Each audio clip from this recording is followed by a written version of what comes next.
Welcome to the Build Your Reiki Business podcast. I'm Christian of Standing Stones Healing, founder of the Reiki Business Collective and creator of the Build Your Reiki Business program, sending blessings and best wishes to your Reiki business.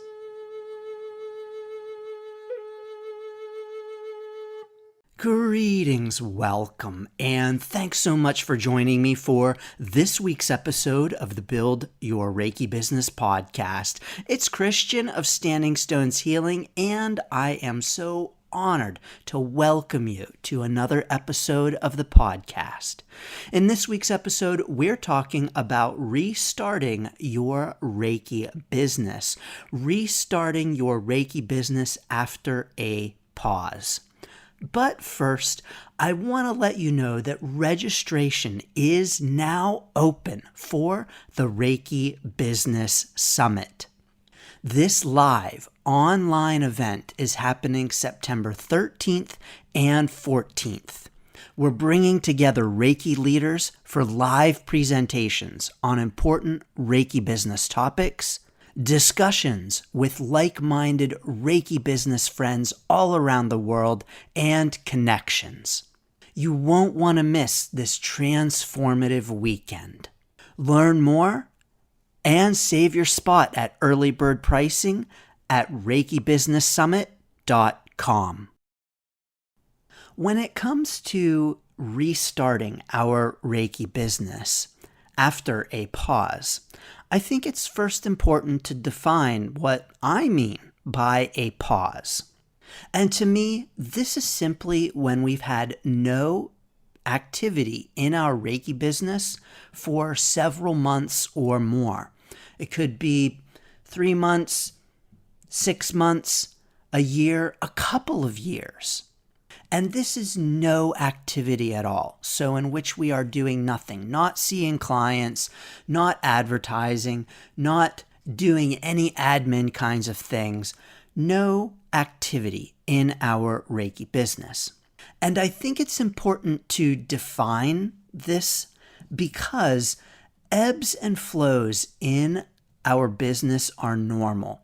So we can have a period where we have less activity or not as many things happening, not as many clients.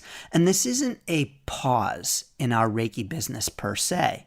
So a period of slowing down, a period of stepping back isn't in itself stopping. And I think sometimes we forget that business does ebb and flow. Reiki businesses ebb and flow. All kinds of businesses have their up times and their down times. And on our Reiki business journey, we're going to have times when we have more activity and less activity. That's normal. I think nature is an amazing example of this for our Reiki business journey. Nature ebbs and flows and has a winter, and nature is not all go, go, go, all growth, growth, growth all of the time. It can't be. It needs downtime. And so in our Reiki business, we too don't need to be go, go, go and grow, grow, grow all of the time. And really, we can't be either. Nature shows us that it's actually not natural. So downtime in our Reiki business is normal. Slow time is normal. But even outright stopping in our Reiki business is normal. I know this from so many students, so many clients, and so much mentoring that stopping our Reiki business, pausing our Reiki business is completely normal. So many Reiki practitioners do it.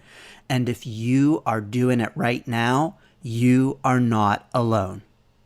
This is why all of my programs have lifetime access, because it's very common to start building your Reiki business a little bit, put it on hold.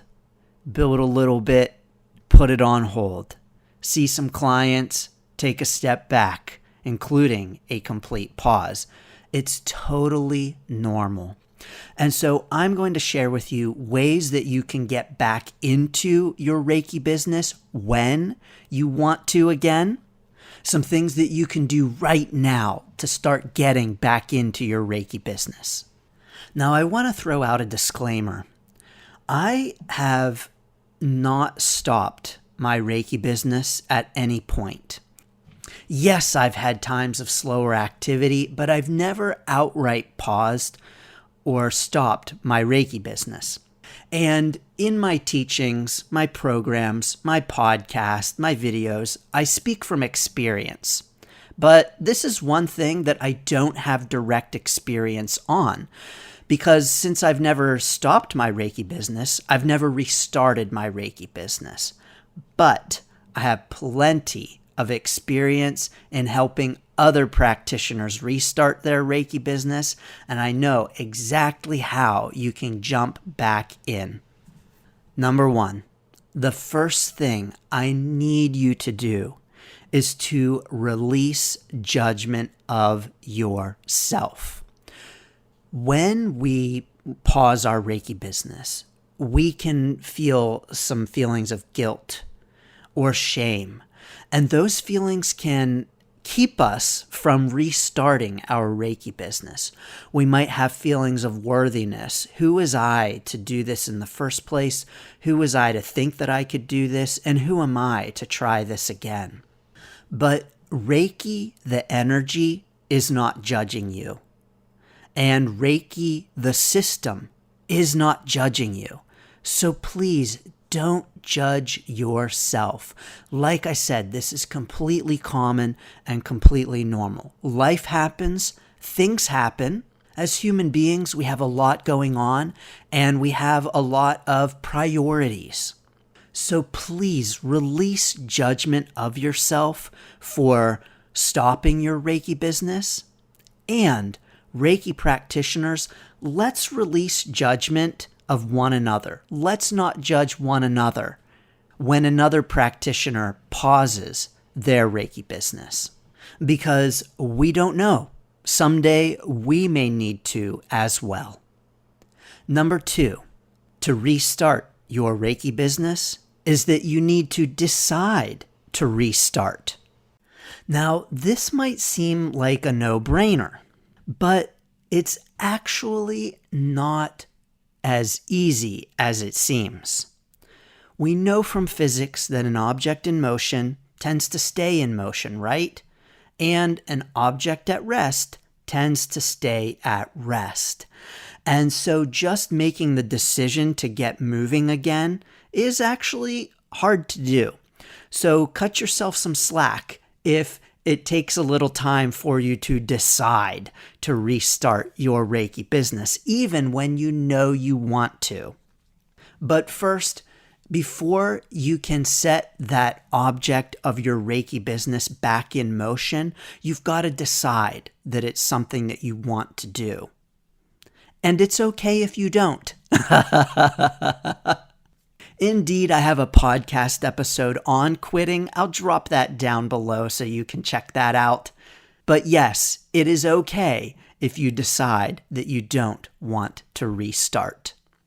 Number three, in order to get that ball moving again, you're going to need to take some action. And so number three, I want to encourage you to get back into your Reiki business journey with your own personal practice. So starting with self-Reiki, whether it is a few minutes, a full session, whatever that looks like for you. And if that feels like too much, I encourage you to do one hand position, draw one symbol, recite the precepts, put your hands into Gasho. Just taking some simple self-practice actions is going to help you get the ball moving. Now, as I was making this list for you, I realized, hey, Actually, I talk about a lot of these things in my Reiki Business Ready book. I'll drop that link down below, but definitely that book that helps you to determine if you're ready to start a Reiki business will indeed help you to restart your Reiki business. But I talk about self-Reiki in that book because it is so helpful for us in getting started and getting restarted on our Reiki business journey. You know, when we restart our Reiki business, it can feel like we are starting over. But the truth is that we're not. We are not starting completely over from zero, because all of the knowledge, all of the experiences that you have from your previous Reiki business experience are coming with you. You haven't lost them, so you're not starting over from zero, and you haven't lost Reiki. Getting back into our Reiki business is just like getting back into our Reiki practice after a pause. Start off simple, start off slow. We might feel the desire to jump in with a bunch of sessions, but I want to encourage you first to start with your own self-practice. Number 4, to restart your Reiki business is to connect with the Reiki community. The Reiki community is vibrant and supportive, and it's here to encourage you in the restarting of your Reiki business. So connecting with your Reiki community, having conversations with other people who get it. Remember, there are lots and lots of Reiki practitioners who have restarted their Reiki business, is going to be really helpful for you in getting restarted. Of course, if you haven't already, you can join us in the Reiki Business Collective Facebook group, and we have monthly gatherings with our Reiki Business Roundtable, where we meet on Zoom to have Reiki business conversations to support and encourage one another, and this is the perfect way to restart your Reiki business. The links to join the Reiki Business Collective and the Reiki Business Roundtable gatherings on Zoom are down below. And number 5, offer Reiki sessions. I want to encourage you to consider reaching out to your past clients. So the clients who you met with when you were working on your Reiki business before, because your past clients may very well be interested in a session with you again. So I recommend reaching out to your past clients and offering them a session, either at a discounted rate or maybe even free sessions. Because depending upon how long it's been since you've paused your Reiki business, you may need some time to get back into the flow of a session, to feel confident, and to get some practice. And so offering discounted sessions is a way to bring in your past clients, bring them back, and acknowledging that you are restarting your Reiki business. You could even call it like the restart special or something like that. And offering free sessions can be a great way to get back into offering Reiki sessions as well, to get that practice, to get warmed up again, to get that Reiki business object back in motion.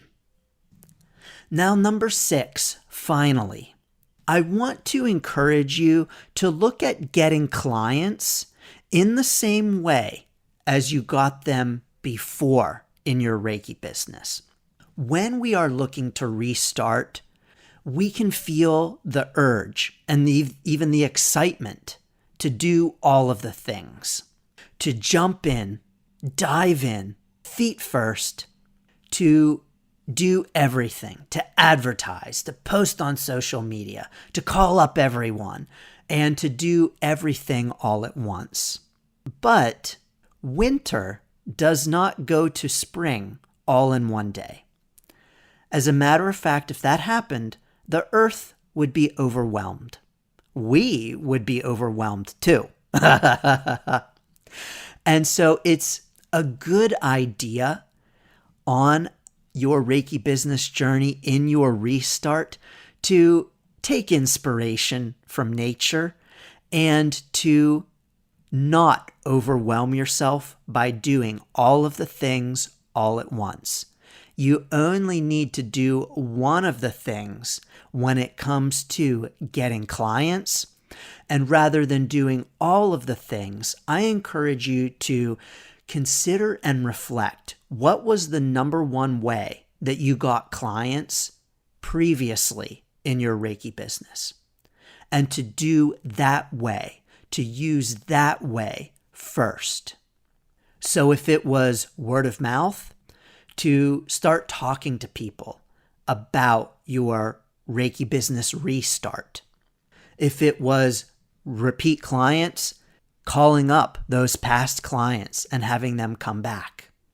If it was posting flyers at your library, go post the flyers first before you start doing all other kinds of things. So start with the number one way that you got clients previously in your Reiki business before trying to do all of the things. A slow restart is going to help keep you from feeling overwhelmed and is going to help you get back into your restart in a more natural kind of way, a more balanced and a more earth-like kind of way. And number 7, I encourage you to check out my Reiki Business Blueprint. It's a step-by-step guide to starting your Reiki business, but it's also perfect for restarting your Reiki business as well. The blueprint breaks down the process into easy, actionable steps to move forward on your Reiki business journey, and it even includes a one-on-one session with me. You can learn more and get it right now at standingstoneshealing.com/blueprint. The link is down below. So, is your Reiki business on a pause? Are you thinking of restarting your Reiki business? Or are you in the process of restarting your Reiki business? Join us in the Reiki Business Collective Facebook group and tell us all about it at facebook.com/groups/Reiki Biz. Sending so many blessings and best wishes to your Reiki business.